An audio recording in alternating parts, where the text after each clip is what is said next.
Yeah, one of my old chefs, he had a bunch of good sayings. And if your like risotto was too tight or like a sauce was too tight or something, he'd say, "This risotto's tighter than a frog's ass."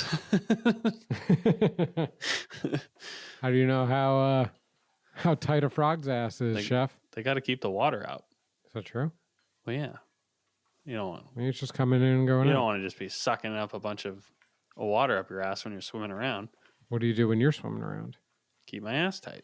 Okay. Do you peep Dry clench? Not when I'm swimming, typically.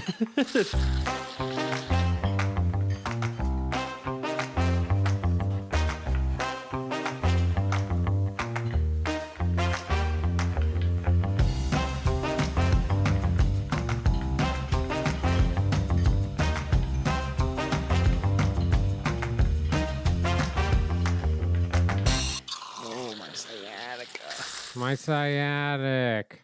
Hello and welcome to Whip Cream Salmon, the show where we whip it real hard. Whip it. Real hard. Real hard. And we talk about all things food, friends, and fuckery. I'm your host, Brian Bastanza. I'm joined, as always, by my co-host, Ronnie Sanchez. Howdy. How are you, Ronnie? Just wonderful. Just doing great. You're doing great? I'm doing great. What is so fantastic in your life right now?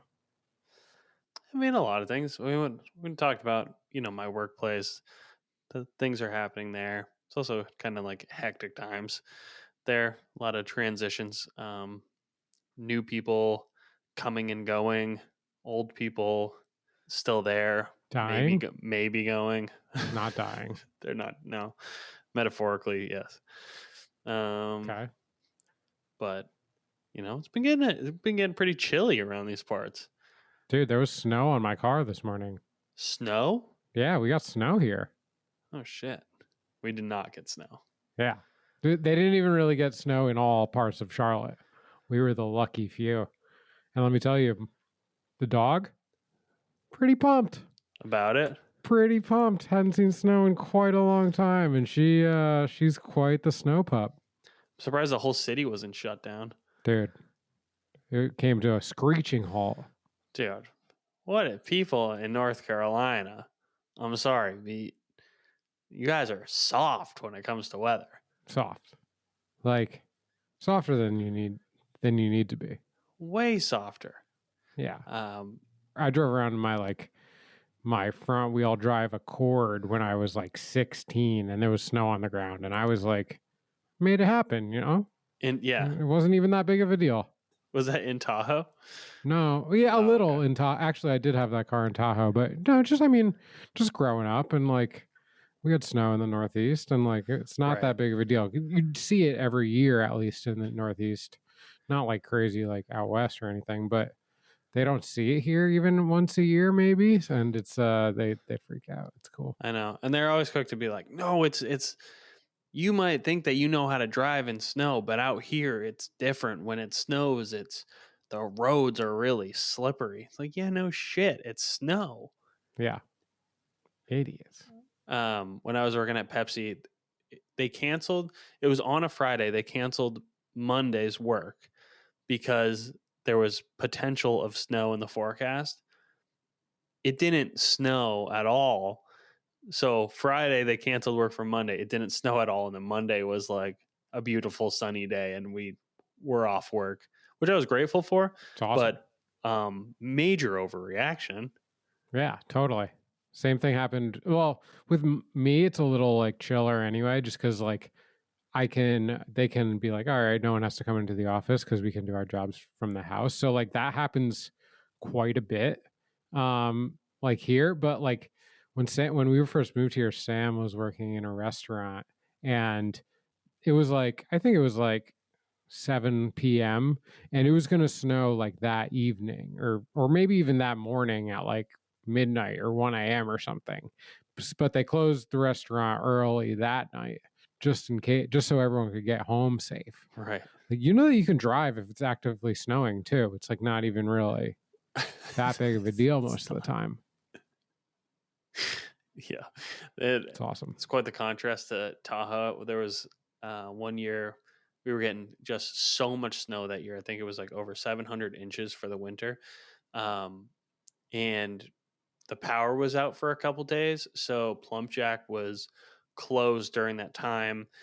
And then I was at home, and some of my roommates had like made a trek out to town to get some groceries and supplies, and people were all coming over. We're having a snow party at our house, right? And we got candles lit. It was about to be a fun day, and then all of a sudden the power comes back on. Jack calls me 2 minutes later. Hey, you got to come into work. Oh, Dude, the roads had not even been plowed. It was actually Mika and I had to walk to work. It was like thigh high snow. There's active avalanche bombs going off in the distance from the ski resort. And, and earlier in the day, they're like, the fire department was like driving around telling people to stay indoors because of avalanche danger. I was like, now I'm walking to work to go make $16 an hour as a line cook. This is tight. This is not cool. It's super tight. But again, as we said last episode, you live in a ski town. You work That's when right. it snows. That's right. And Ronnie made it. So did Mika. Built different. Built different. Fourth quarter. Four's up. Fourth quarter. Love that. Can I crack this fucking beer, dude? Because I'm feeling parched. I had my finger on the finger on the proverbial trigger. What is this? What do you call it? No one knows, actually. Tab. Yeah. The can tab. It's a mystery that that no one knows. I'm going back to back with Sapporos. Nice. Because I still got them. What would you call the name of this beer? What you got? You had it on Thursday. If this was Mexican, it would be Lefe. I don't know what that one is. But it's Belgian. Leif? Lafe? Loof? Lofa? Lefa? Probably not that. It is a blonde ale from Belgium. Yeah, it's pretty good. I will be drinking it on the podcast. Is that still from our Thanksgiving? Or did you re-up? No, it's from Thanksgiving. Dang, I swear at one point I opened the fridge and was like, shit, we're all out of beer. There was at least one. Hiding. I had a couple more. Brian had to hide them for me. Yeah, I got a real weird mix going on. I have like a Truly, I got like a Christmas ale, and I got this. It's okay. Bottoms up, bro. Chin chin. Well, with the weather getting colder for everyone, we were going to talk about some wintry meal ideas and stuff, and some go-tos for once the weather gets colder. Mm-hmm. And I would like to challenge Ronnie with a dish this week. It's not going to be... He's going to be able to handle it. What is it? I'm not going to tell you until the end of the episode. Oh, okay. Hold on to your panties. Hold them tight. Ryan just stepped away to grab his panties. I wasn't wearing any, so I had to go grab them so I could hold on to them. Yep.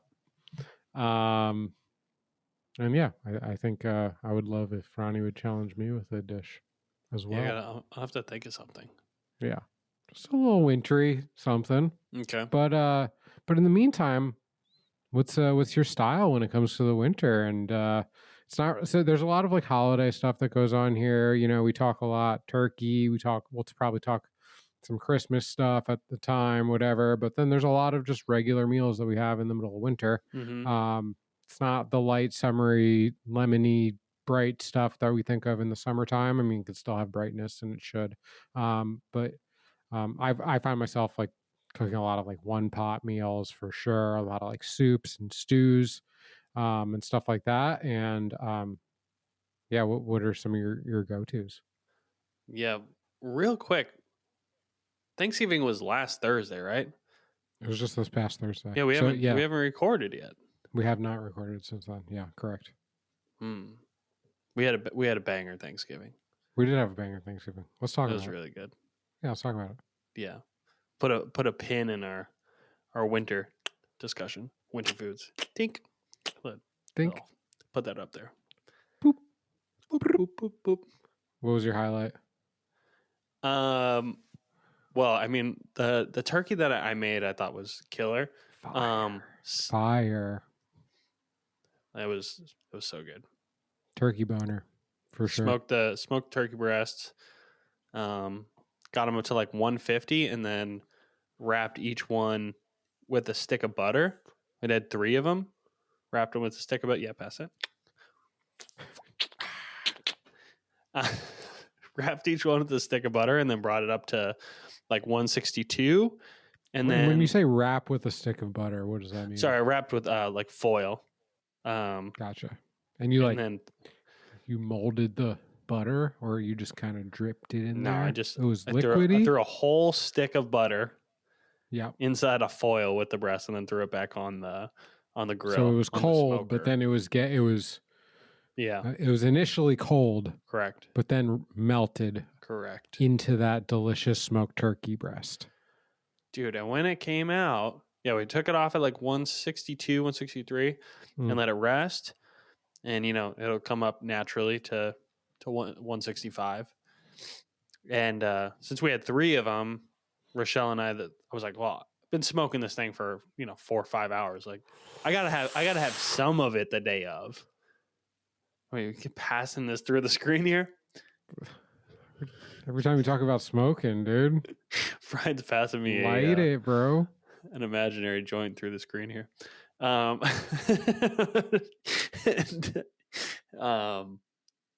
Dude, we sliced into this thing, and Rochelle and I took down like half of this turkey breast, just standing over it in the kitchen like savages, slicing pieces off and dipping it into the butter that we cooked it in. I love that. Just primal. Yeah. Dude, just so filthy, just delicious. It was so fucking you motorboat son of a bitch. Oh you God. Old sailor, you.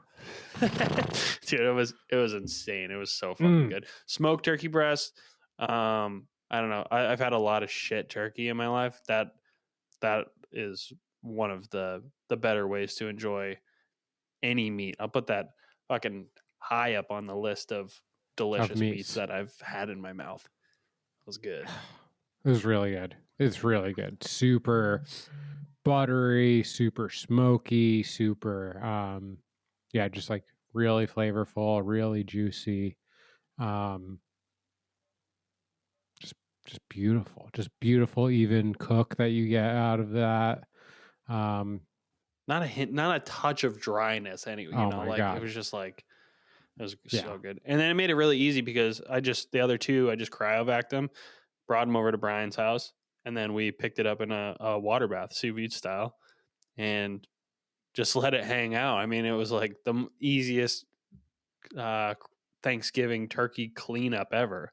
There was no like roasting pan to get rid of, or the only thing that was regrettable about that is not having the carcass to turn into turkey stock and have turkey and dumplings or something left over.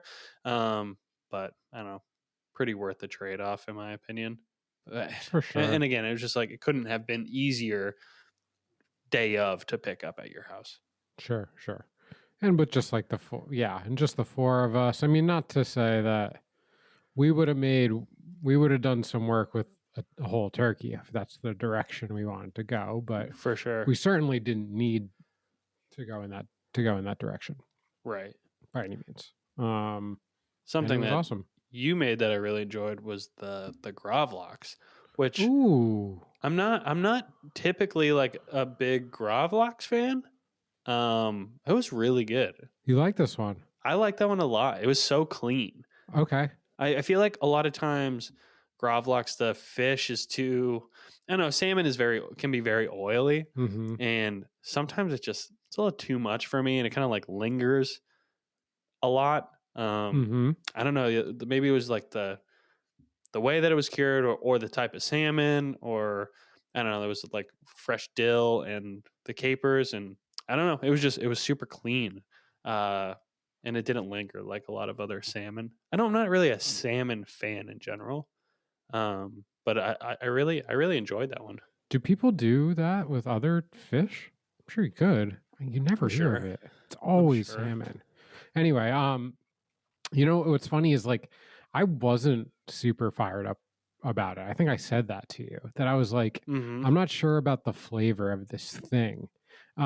Because I mean, and my point at the time was like, well, it was in there for 2 days. To me, I can like really taste the flavor that it took on, and it like didn't have the real like salmon flavor that I wanted. I mean, like I'm not saying like salmon's the holy grail, but like you definitely want to strike that balance where you're like tasting the salmon. You know, like the fish is part of that. Yeah, maybe that's what I liked about it Maybe, because maybe because I'm not such a salmon fan. And I was like, oh, this is actually really good.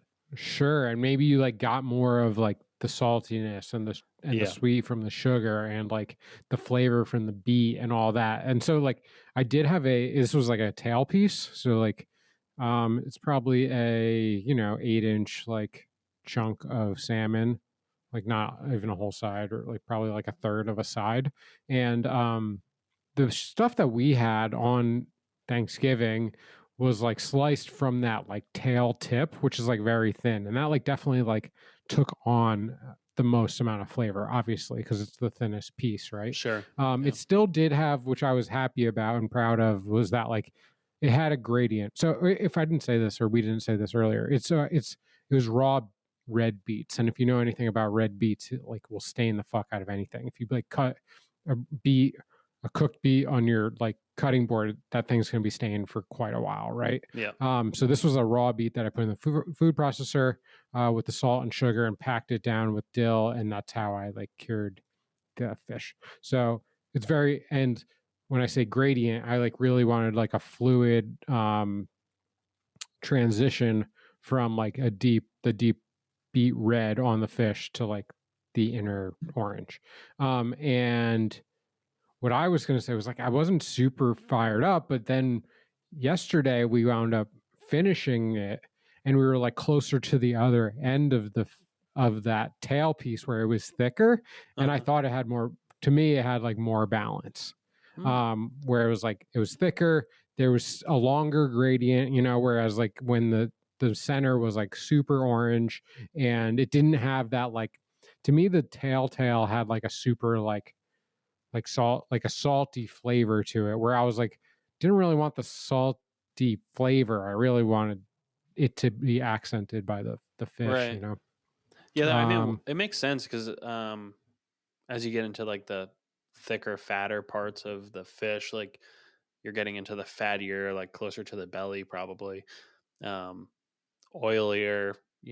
And there's just obviously more meat there, so it didn't take on as much salt on that part of the fish. But no, I thought it was really good. And thanks. actually, Brian also made this shrimp ceviche. It was like a Spanish style ceviche. It was like chopped with like, Maybe you'd call it that. yeah, kind of. I mean, it was chopped with like olives and I don't know, parsley and Olives, parsley, capers. We got some, lemon juice. yep, lemon juice, olive oil, pickled red onion.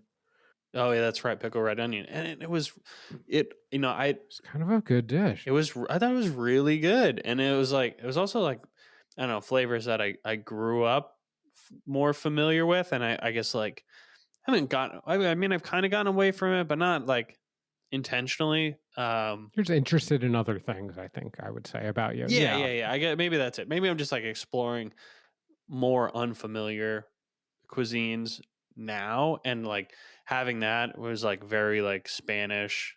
I don't know, Spanish Italian kind of vibes, but definitely very like Spanish Mediterranean kind of. I don't know that whole region.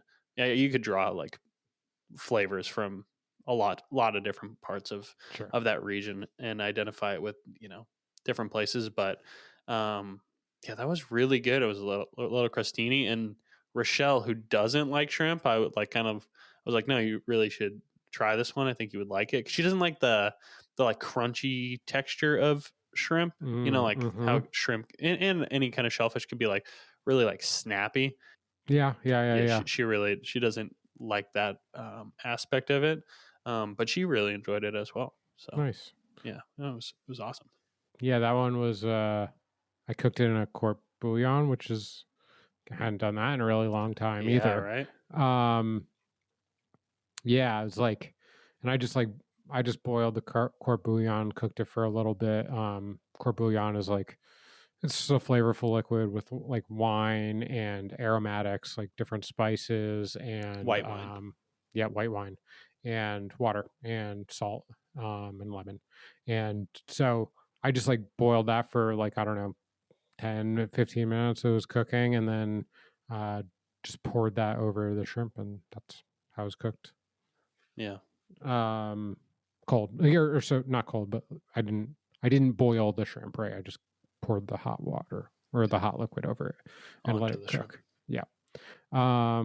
Yeah, that was a kind of a good dish. I was kind of honestly, it was almost like basic bitch of me of like a little shrimp like scoop. I don't know, like because but I was also like having it. I was like, oh, I really like this, and I'm surprised that like this isn't like a common appetizer. You always see like that like either like you see a lot of like shrimp cocktail stuff, that's a popular dish. Yeah. You also see like I think that in like a Mexican ceviche kind of way, Right. but not with those salty briny Mediterranean flavors. So that Mm-hmm. was kind of successful. Yeah. And then we had a lot of great food from that y'all cooked, you and Dylan cooked. Yeah, mostly Dylan. Shout out, and it was Yeah, fucking. shout out Dylan. That It was was great, awesome. dude. It made for just such an easy Thanksgiving. I mean, we had so much food, but Mm. man, it was like one of the least labor intensive Thanksgivings I've ever had. Even even the smoking the turkey, which it took like 4 hours or something, but I mean, I got You're my chilling though. yeah, I Yeah. mean, I got the smoker up to temp, and like it held pretty good the whole time. It really wasn't until like the very end I kind of had to fuck with it a little bit, but yeah, it was just like super chill Thanksgiving. I've had some pretty full on Thanksgivings where you're Mm-hmm. just like working your ass off all day long, and this was not that, so it was really fun. Sure. Yeah, that was great. Um, Rochelle made a pie. Sammy made a really good like Mm. green bean salad. That was awesome. Mm-hmm. You know, A little goat cheese in there. Yeah, a little vinaigrette. It was good. Radicchio. Yeah. yeah, and it was nice. Yeah, the vinaigrette was nice and acidic to cut through all the heavy fattiness that I think so often like Thanksgiving. A little salad on Thanksgiving goes a long way when everything Mm. you have is like For butter, real. fat, salt. It's important. Yeah. Yeah, for sure. Yeah. And then one of my favorite things was that uh, the crunch. What was it? Um, the cornflake crunch, You like them cornflakes, dude. How do you get away from that dude. shit? Yeah. They were the crunchiest things I've ever eaten.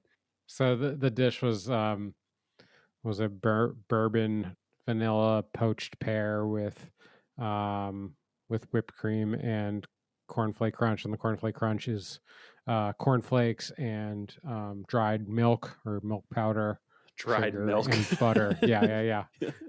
It's like such a David Chang thing. It's like take this like random fucking ingredient that you have in your fridge and turn it into something delicious. That's very his style, right?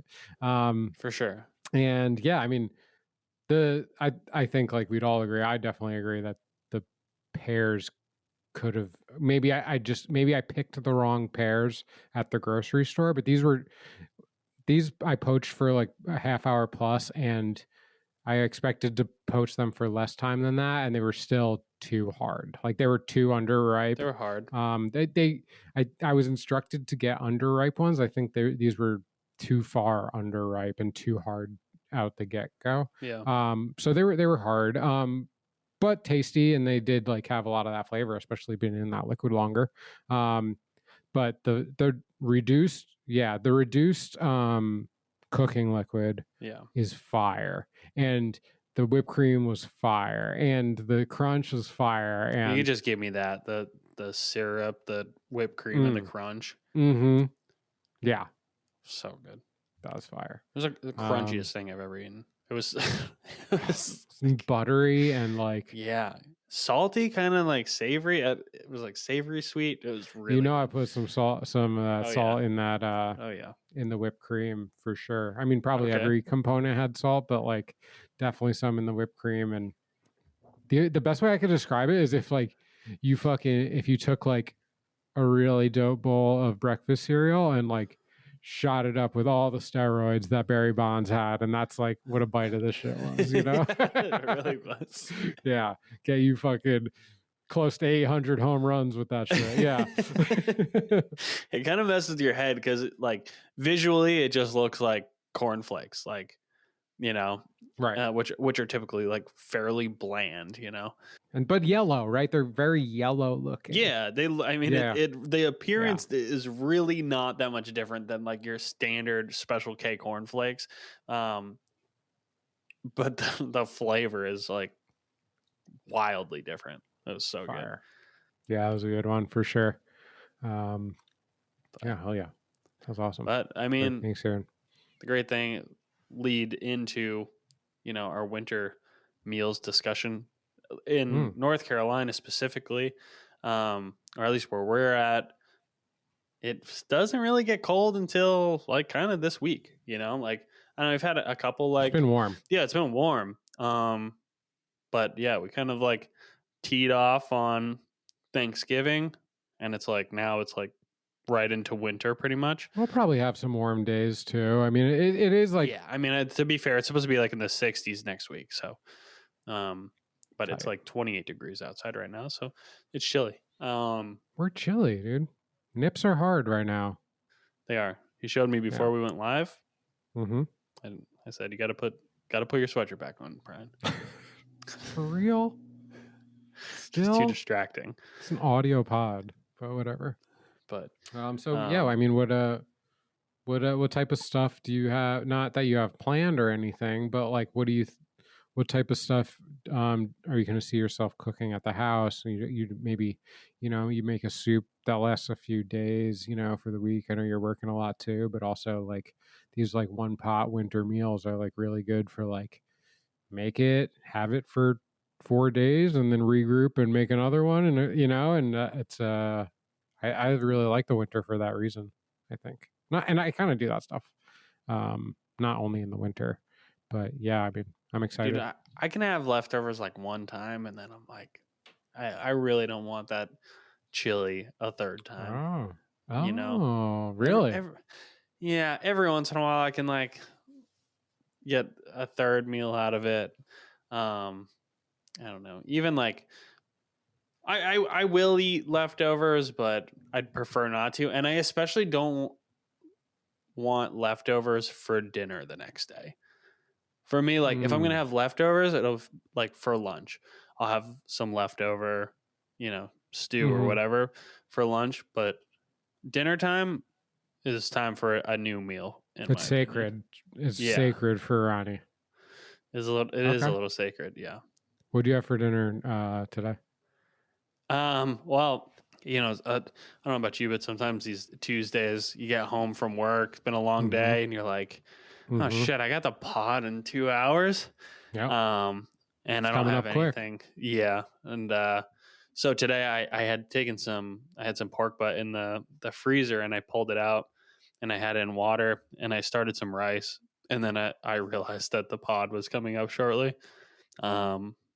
So we ended up going out and having some tacos instead. Oh, because I was like, I don't know if we're gonna have time for this. So we ran out Taco Tuesday. Nice. And I got some okay tacos.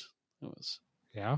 Kind of chicken, little chicken. No, I got carnitas. Rochelle got some Baja fish tacos, but I don't know, it was like a trendy taco spot. So yeah, I know what you mean. Yeah, we were excited because Rochelle had sent me. She's like, "Oh, Taco Tuesday. They've got like a 2 tacos for $10, and maybe it was 3. I think it was 3, maybe 3." And it was like chef special 2 tacos. And she gets to the table. She's like, okay, tonight's special is cheeseburger tacos. I'm like, get the fuck out of here. I don't want a cheeseburger taco. I make cheeseburger tacos at home. Come on, dude. Will you? No. Was it good? Did you even try But I one? could. No, definitely not. American cheese for sure. I bet it's pretty good. I bet that's pretty good. Sure. All I'm sure. American cheese. It's like a chopped cheese on a tortilla. I'm sure for a. You ever have a chopped cheese? I have, but I'm sure for a cheeseburger taco, it's great. I don't. I'm with you. Yeah. Got a bowl of chips in front of me. Give me a cheeseburger taco. What do I look like? Yeah. Not that white. What does Ronnie look like? You're very white. You're clear. One thing that I really like making in the wintertime is just any like braised meats. I mean, kind of all year long, but you can get further into like the stew territory rather than like where you like braise your meat and like pull it out of the liquid and then maybe you chop it up into tacos, or maybe you like, I don't know, do a lot of different things in that realm. But definitely in the winter, like braised pork and like gigante beans, or like I don't know, there's like 100 different names for like the big white beans, you know, like butter beans is another. I think you can just call them white beans sometimes. Yeah, that's true too. That the really big ones, dude. I love those. But you know, chop up like a quick. We have a bunch. Yeah, you know, the quick mirepoix, or you can even just do like onion and celery and you know some herbs, the beans, and just kind of like let it go to town and simmer, just kind of like thicken up and kind of have like a kind of like a white chili. It's not even really chili. It's just more like a white stew, like chicken stock, and that's one of my favorites. I love doing that. I think in the winter it's like I have much more of a focus on maintaining having stock around. In the summer, you know, I'll get a whole chicken, I'll break it down, I'll make some stock. I don't always I don't always like have such a need for the stock. I will use it, right, and like it'll either go in the freezer or I'll make something with it. But I also like in the summertime, like buy chicken broth when I need broth and stuff like that. I think in the winter, like I really like to have a focus on like, all right, I'm going to get 2 birds, and break them down. We'll vac seal the meat sometimes, but we'll definitely make a lot of stock. And have like, you know, kind of for what you said, right? I mean, we're going to throw together like a quick soup, whether it's like kind of standard, like celery, onion, like carrots, and throw some flour in there, and then whatever other ingredients you have, right? Like whether that's, you know, chicken stock and chicken meat, and then you got yourself like a pretty nice, like, chicken and broth to either make like chicken rice soup or chicken noodle soup or anything in that realm. But I mean, chicken stock is like kind of the main ingredient in all of those soups, right? I mean, obviously there's beef based ones and there's beef stock, or really like veal stock maybe. But I don't know, having stock on hand is really nice in the wintertime. And I definitely like this week we'll probably start like having a better grip on like my stock production. Yeah. It's definitely obviously the thing with stocks and anything in that realm is just the amount of room that it takes up in your fridge or freezer. Facts. You know, one of these days I would love to have a garage fridge, or you know, like a coffin freezer. Then you can really go crazy with that stuff. But yeah, that would be nice. It would be great. Yeah, it's been, you know, something that Rochelle and I have definitely talked a lot about. Dreaming How much about those things go for at one time. I don't know. I mean, I think they're probably not very expensive. Right. You know, I'm like looking around this stupid room that I'm in. I'm like, probably get rid of some of this stuff. I could put a chest freezer in here. Yeah, there's like nothing over there. Like it could be a chest freezer. Yeah, get rid of this bed sure. I got back here that nobody sleeps in. I can put a big cost money to run those things though. Yeah, I mean, obviously cost around anything, but that's another like high ticket item, or like a high energy usage item that has to run all the time. It doesn't get break, right? Yeah, I don't know. I feel like they're probably more efficient now than you would think. A fridge? I don't know. The cold fridge. Yeah. Yeah. Be all right. It's worth it. For sure. I'll pay the For bill. sure. I pay enough stupid subscriptions in this world, Might as well pay a refrigerator subscription. Keep your food fresh. For sure. I mean, to your point, like the stock or broth that you get in the store, like, kind of sucks. It's not good at all. It works, but like, dude, I've never been to like a collagen chicken broth factory or anything, but I would be fascinated to see like how that chicken stock is even made, and it's not with a couple carcasses and some like nicely like rough chopped mirepoix. It's no, definitely not. Bunch of bones that are crushed up with a bunch of shit and mixed together. Probably, I don't know. Do you ever roll with like the bouillon, like Better Than Bouillon paste? Any of those? Oh, those are pretty solid fillers. They can get too salty. That's the biggest thing. The flavor is good though.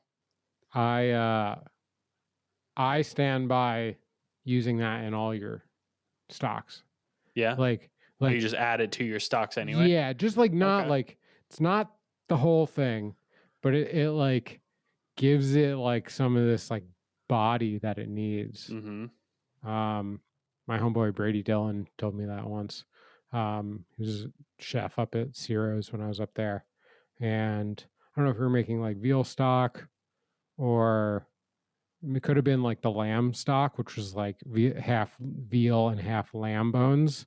We had a pretty good discussion about like the importance of like adding the base to the stock to like make it interesting. Just giving it like that body and that mouth feel.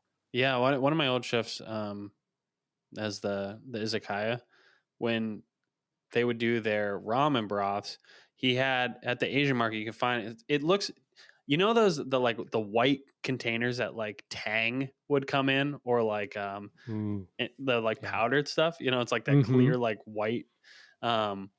There's those at the Asian market, but they're like pork stock, and it's powdered.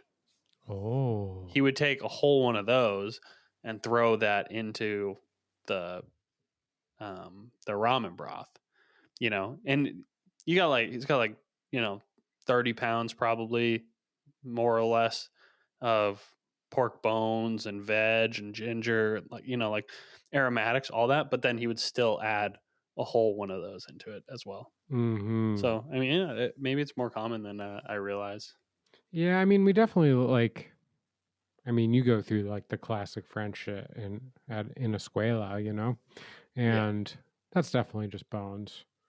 Sure. Very like particular about like how long the bones are in there, how long before you add the mirepoix, the cuts of the like all that shit. It's bullshit though, and it doesn't matter.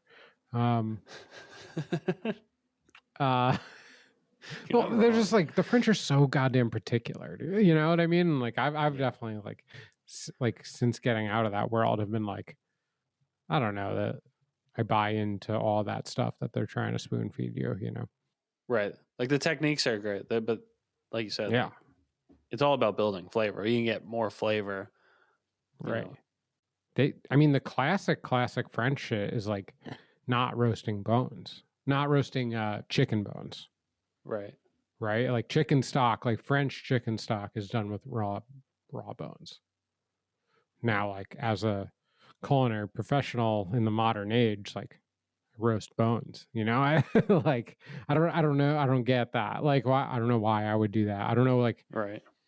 I get that like some flavors are more delicate and some, maybe some proteins and some flavors you want to like bring across more delicately. But for the most part, when you're talking about chicken stock, like I'm not really like seeing a reason to not roast bones. Yeah. I guess it's more gelatinous. I guess like unroasted bones like are like does make a more gelatinous stock.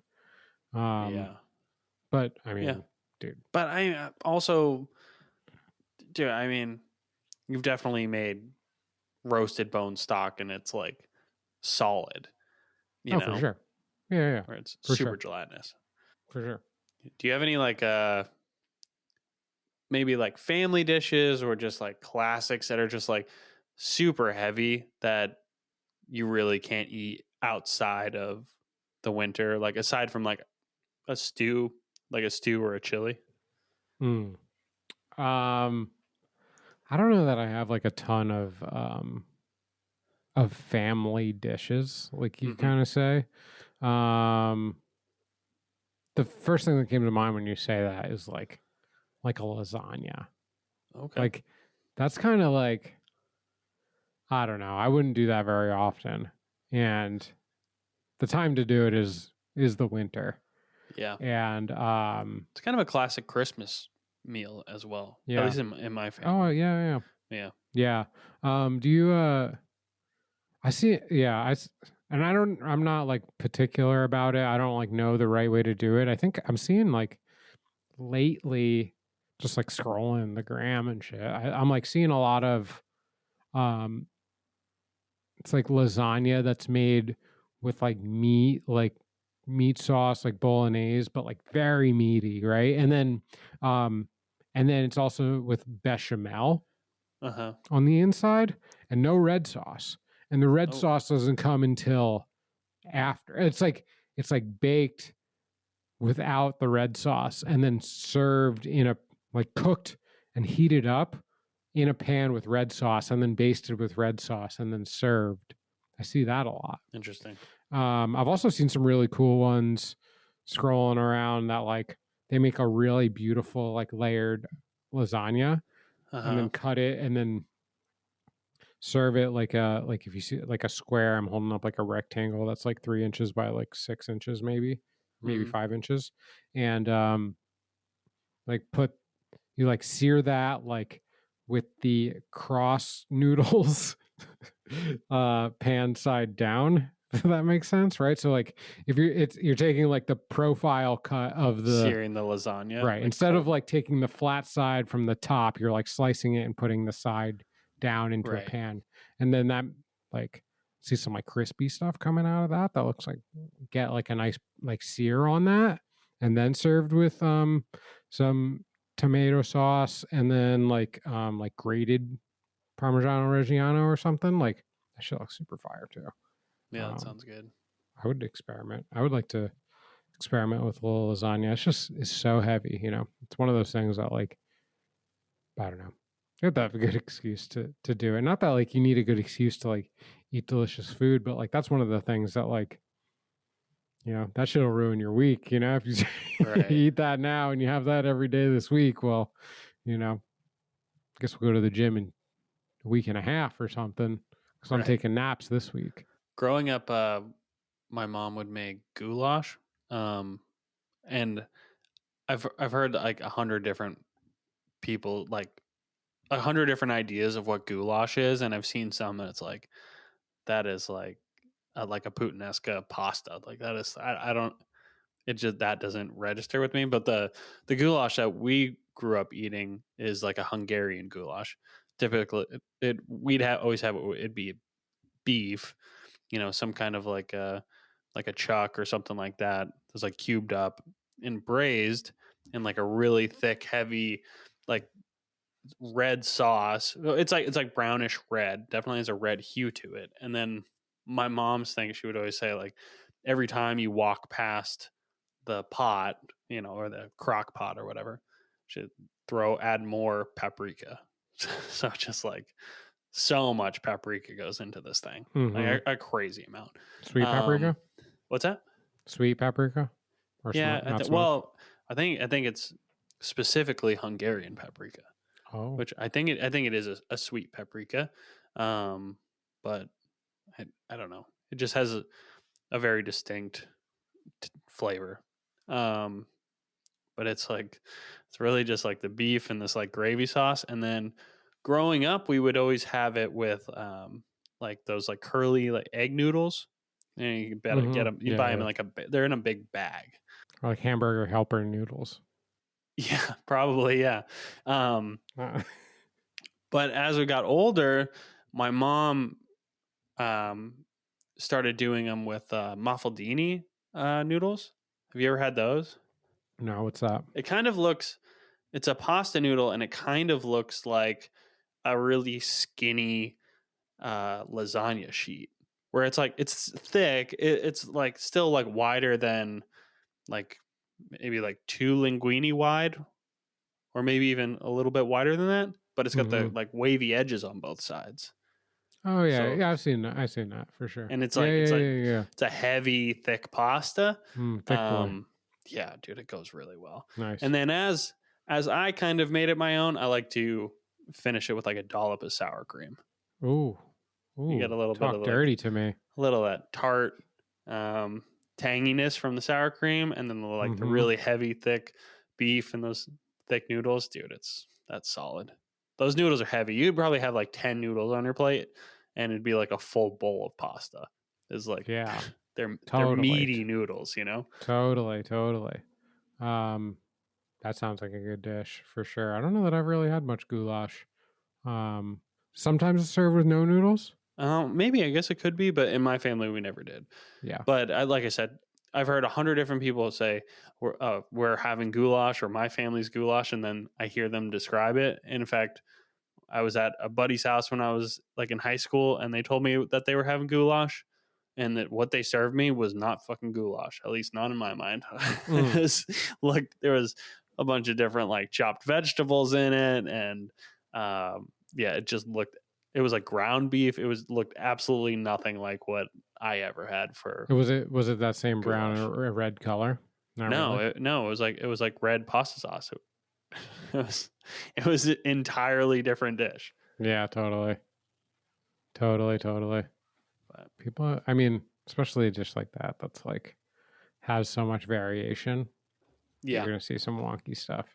I mean, I'm just right, like looking through pictures on like Google Images, and I'm seeing all sorts of different stuff. It's almost like saying chili, right? Like you're gonna see right. some Yeah, different like stuff. Yeah, the yeah, yeah. first thing that comes up, it's like macaroni noodles and ground beef, like that. Right, That looks nothing like what we grew up eating. You know. right, totally. I'll send you this one. This is like what looks similar to like what we have. I mean, some of the wintry food that like was traditional in our family, or at least like we like definitely. My dad makes a really good red sauce, and really like as an extension from my grandmother making a really good red sauce. Uh huh. Um, and that's like with meatballs and sausage and brajol all cooked in the red sauce for hours, right? It's like a, I don't know, 6 hour to 8 hour like red sauce, and like all the brajol is braised in there, and like the meatballs go in early, and so do the sausage, and it's like all cooked down. Like it's really heavy. Uh huh. Um, just really good red sauce, and it was served like over, not tossed with the noodles, right? It was like served like on top of the noodles. Right. Um, with like the meat like pulled off to the side, and like pick which meats you want, kind of deal. Nice. Um, that's vivid for me. That's like a winter dish that we would have. I mean, that's like mostly like we would have that not only like we have that on Thanksgiving, we have that on Christmas, we would have that on Easter, like all the holidays at grandma's, we would have that sauce. But my dad also made that in the wintertime, and then Yeah. we kind of poked fun at my dad with his obsession with Emerald Lagasse. Yeah. When Ronnie came over to the house, he noticed that my air fryer, quote unquote air fryer or toaster oven, is Emerald Lagasse branded, and that's of course because my dad got it for me and he's obsessed. But he does. I say does. He used to make this really good jambalaya. That's a dude. Jump. Dude, Yeah. like fire. Like I mean, That's a good winter dish. sure. Yeah. That is like, um, yeah. If y'all didn't watch Food Network in the '90s, Emerald Lagasse was pretty big on like that, like New Orleans like Creole food, right? Like that was his shit, and gumbos and jambalayas were all up his alley. And my dad got one of his recipes, and it was spot on. It's awesome. Yeah. If you don't know jambalaya, it's like a ricey stew basically with onions, peppers, celery, okra. It has like shrimp. This one had like shrimp and Sausage. chicken and andouille sausage in it. It's really good.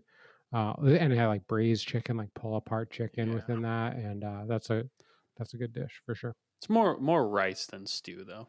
It's like yeah. It's ricey. Yeah, it's like it's almost risotto, right? Yeah, I was like gonna say it's more similar to a a risotto in that way. But it should be more. I mean, a good risotto should be flowy too. But this should be like loose enough to like to take a ladle of and put into your bowl. It's not like 100%. Right. And a good risotto is kind of like that, but like a good risotto is like teetering on the edge where like you pour it onto the plate, but then by the time it gets to the table, it's stiffened, right? Mm-hmm. And it's not like flattened on the plate. You can stack a good risotto. This is a little even looser than that. Right. Yeah. Yeah, one of my old chefs, he had a bunch of good sayings. And if your like risotto was too tight or like a sauce was too tight or something, he'd say, "This risotto's tighter than a frog's ass." How do you know how tight a frog's ass is, chef? They got to keep the water out. You know? Is that true? Well, yeah. You don't want. Maybe it's just coming in and going. You don't want to just be sucking up a bunch of water up your ass when you're swimming around. What do you do when you're swimming around? Keep my ass tight. Clenched? I clench it. Okay. Do you peep I clench? the goulash? Peep the goulash link I sent you? I did, yeah. That looks like very stewy. Yeah. And it actually reminded me that when we were kids, sometimes we'd have the egg noodles, but it reminded me that we'd often have it with spatzel. And but my mom would always make like big fat spatzel, and she called them specialies. You know, I don't know, you're a kid, you want them to give them a fancy name, so we called them specialies. But so what is that? That must be like a looser batter. Well, you know, like the trick where you like push the spatzel dough through like a perforated pan over boiling water, and so you get those nice like skinny ones. It was basically just that, except she would have the dough all on a cutting board, and she would have her knife and like cut off the spatzel straight into the water. So it wasn't that loose. No, it was just just much fatter because she was just portioning off with her knife. Yeah. You get much fatter boys. That's cool. That's cool that your mom made spatzel and goulash. Mom's a good cook, huh? Yeah, she was a good cook. She is a good cook. Is that do you have Hungarian? Is she Hungarian in any way, or this is something that you had a lot? You got German. Close. Same shit. Yeah. Same. All right. They won't like that. Do you want to talk about some idiots? What are you? Idiot. You stupid idiot. I'm an idiot sandwich. You're an idiot. Of all the idiots, you stand alone. It's the idiot sandwich? It's the idiot sandwich. Let's go, Ronnie. I'm very pleased to talk idiots with you this week. Okay. Did you want me to go? Yeah, I mean, you seem excited. I'm super excited. Okay, yeah, let's hear about it. I'm the idiot. Again? Is this 2 weeks in a row? 2 weeks in a row. It could be 3. No, I think it's 2. I was 2 consecutive previously. Yeah, I got another one because both were Thanksgiving sandwiches. Oh no. Sam was making her salad, her green bean salad. Yeah. And she was going to make some candied pecans. And I was like, "Oh, I know of this way to do this where you whip egg whites and you coat the the pecans with your spice and the sweetness, maybe some sugar and these egg whites, and you lay them out on a sheet pan and you bake them, and they come out and they have like a coating around them, kind of. Right. And they're crispy, but they have like all the seasoning is mixed in with the egg white, and it's really good. It is a really good way to make candied pecans. I was like, oh yeah, let's just, I took like 3 egg whites, and I whipped up, I meringued up these 3 egg whites, and it was like a decent amount of like 3 egg whites, like when this aerated turns into like a big old pile of egg whites. Right. I was just like, yeah, dump that in there. And she did, and she like stirred around her pecans, and she lays it out flat on the sheet pan, and it was one pecan for sure. It was all, there was so much egg whites, and it was like 100% my fault. I was like, yeah, I think just dump all that in there. And you still like baked it, and I was like hoping that it would like crisp up, and it didn't really crisp up either. And we wound up like picking through like this like egg white mass to get all the pecans out of it, and threw them back in the oven and finished them, and like I added like a little more seasoning, and like it turned out to be fine, but it was definitely had to be saved of a situation. So idiot sandwich this week goes to yours truly. That's really funny. To be fair, did I tell you about that? That was a good one. I remember there was a comment at the dinner table about the egg white, but no, you didn't get into that much detail. That's really fucking funny. And for the record, they were delicious. So, good job. Cheers. Thank you. This idiot sandwich, I have a name for. I'm calling it 2 cooks, 1 trash. Ooh. Tell me more. Okay. Two cooks that I work with decided, well, one was new, the other one is not new. So one was showing the other how to take out the trash, more or less like where the trashes are, because it is kind of a walk, to be fair, to get to the trashes. Typically a one-man job. We have a cart, you load up the 4 trash bags there's 4 trash cans in the kitchen and by the dish pit and, throughout the kitchen. So load all those up, grab the cardboard, put it on the cart, walk it out there, take out the trash. So me and one of the other cooks, we are left in the kitchen for scrub down. So we're, doing the typical, sweeping, scrub stations. And then, inevitably you turn around, you got to throw something away after the trashes are taken out. If you're a good cook, you will put at least 1 bag back in the trash cans before you take the trash out. Okay, this is a whole nother gripe. If you're on trash duty and you're taking the fucking trash out, put the fucking bags back in the trash can. Tell him, Ronnie. Ronnie's fired. Dude, that shit pisses me off so much. Get him. Like, everyone else is in here scrubbing, and now we have nowhere to throw our trash. It drives me absolutely insane. So anyway, that's a totally different gripe. I turn around to throw out my trash, and to my surprise, I was like, oh, they actually put a trash bag back in this one. And as I walk up to it, I realize, oh no, they just didn't take this trash bag out. Okay, mistakes happen. I can tolerate that. At least I have a trash bag. So I drag that one back to the corner so that when they come back, they can see that they forgot one and they have to now come take this one out as well. As I walk around the corner, I go, they forgot 2 trashes. There's two trashes with bags in them. Like, son of a bitch. So I grab that one as well. And I round the corner, and there's a 3rd fucking trash bag. 3 trash bags?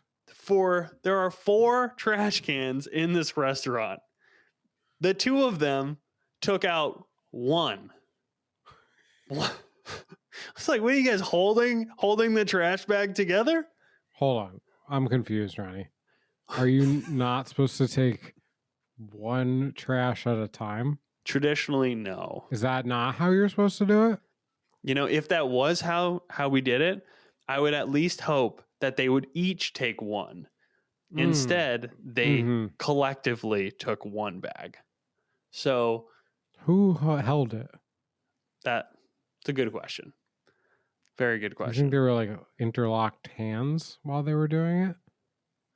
With the trash bag in between their hands. What do you think Like they were they're talking both about? holding, I don't know, not trash. They weren't. They weren't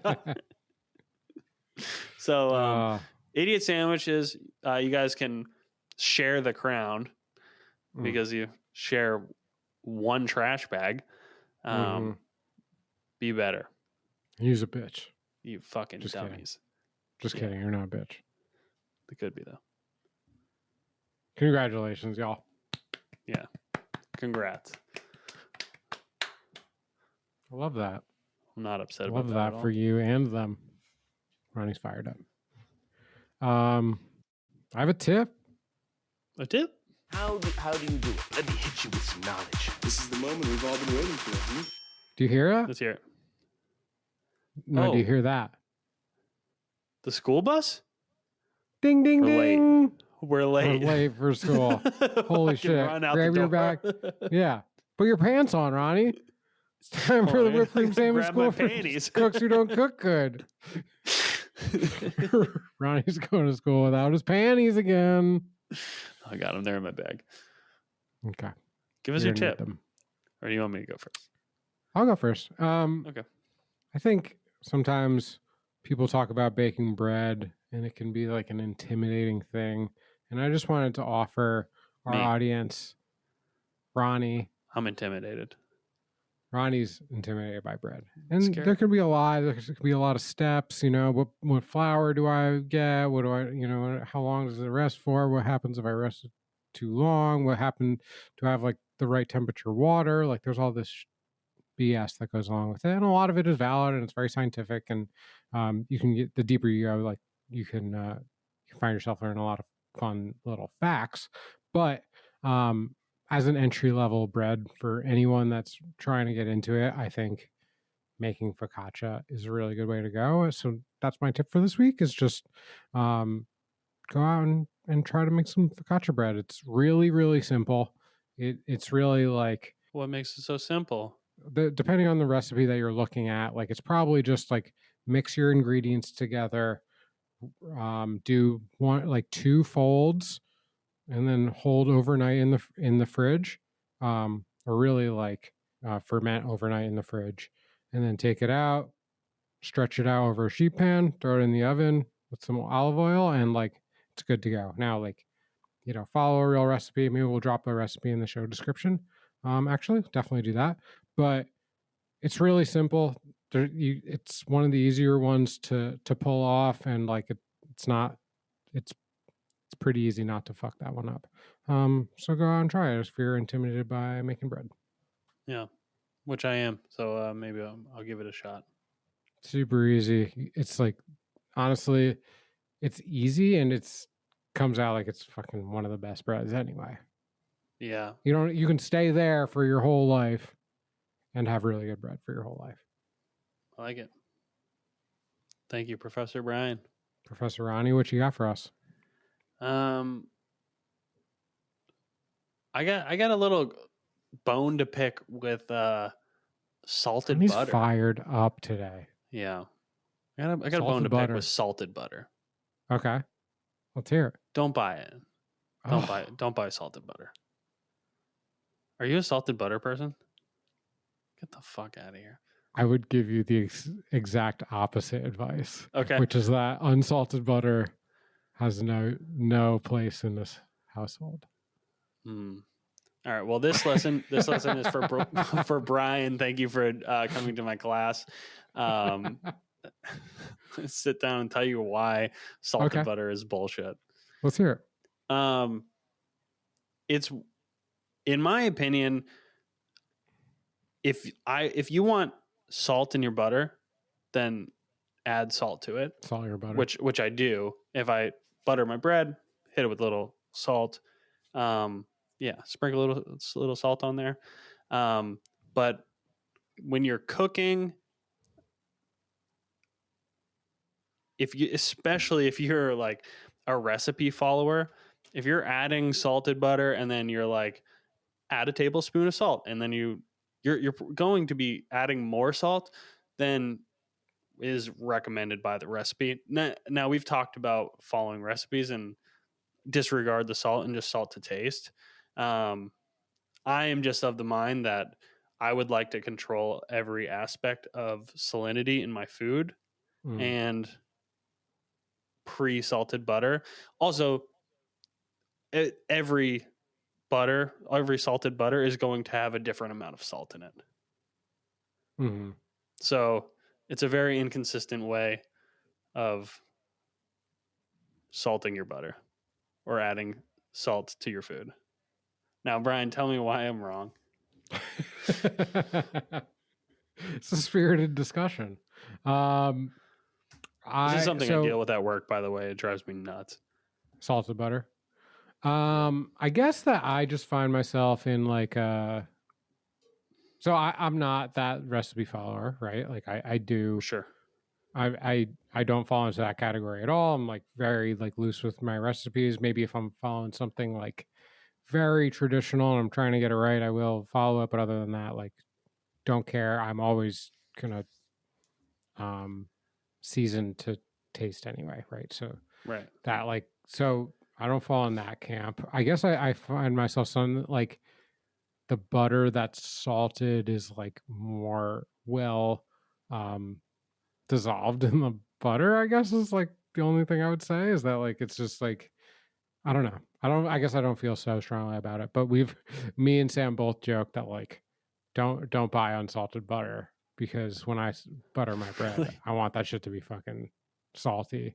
And every time that I put butter in anything, desserts included, I can afford the salt that the butter is bringing along to the party.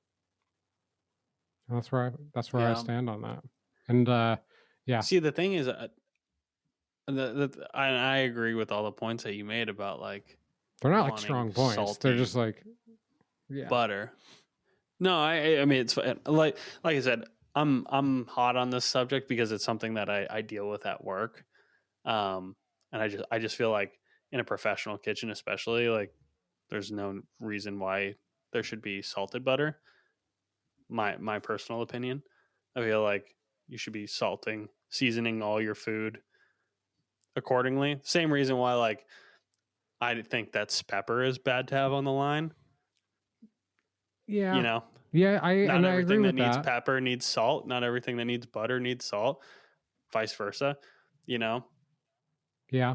I get you. I just like to be able to control like every individual component of it. And yeah, I love salted butter when I'm the one that gets to salt it. Or if I'm gonna make like a compound butter or something, you know, and then maybe I season it to taste. See, for that, it's good.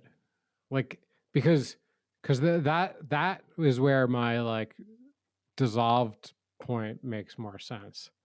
Is in like a compound butter. But then what about like hit it with like flaky salt and then you get the salt crystals in there. The crunch? You want the crunch in there? Yeah. I don't know that I want the crunch. Give me that crunch. Yeah, I guess that I think that like salted butter is not that salty. Like it's salted. Yeah. It's not overly salted. It's not like so I think that's where I find myself like, oh, this is not like even really necessarily making the dish more salty. It's not like taking like a scoop of bouillon and throwing it into your dish, right? It's like no.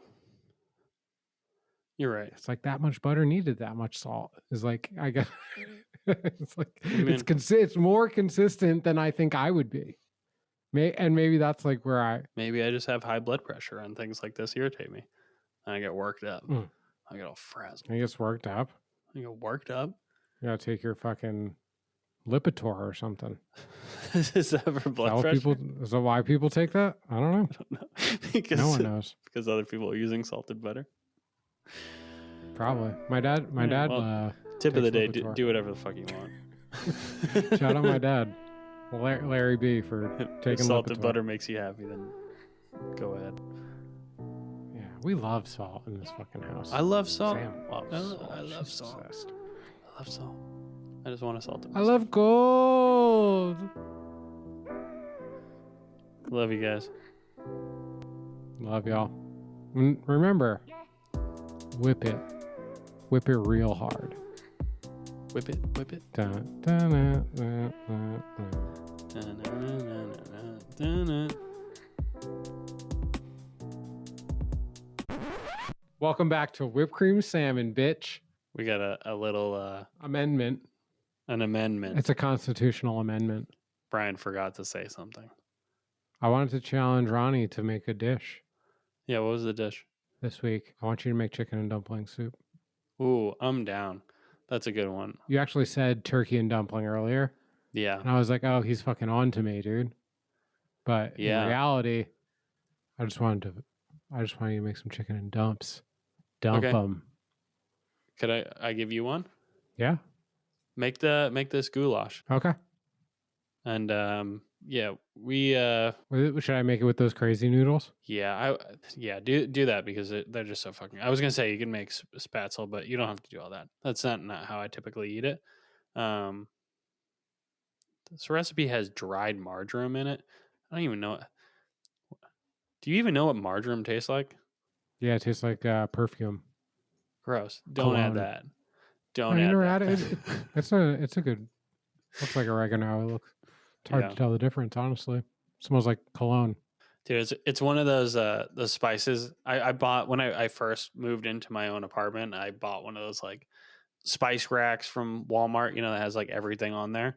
And then marjoram is one that I'm pretty sure I have in a drawer downstairs that I never cracked the seal on, that I bought now 7-8 years ago, something like that. It's not good anymore. I don't know what it ever was. But yeah, all right. I'll make chicken and dumplings. I'll make goulash. Hungarian goulash Fuck yeah. with the Mafaldini noodles, and then you can you put a little sour cream on it, like I do. Like, I love follow, you guys. subscribe, do all the cool shit. Share to your friends. Stay creamy.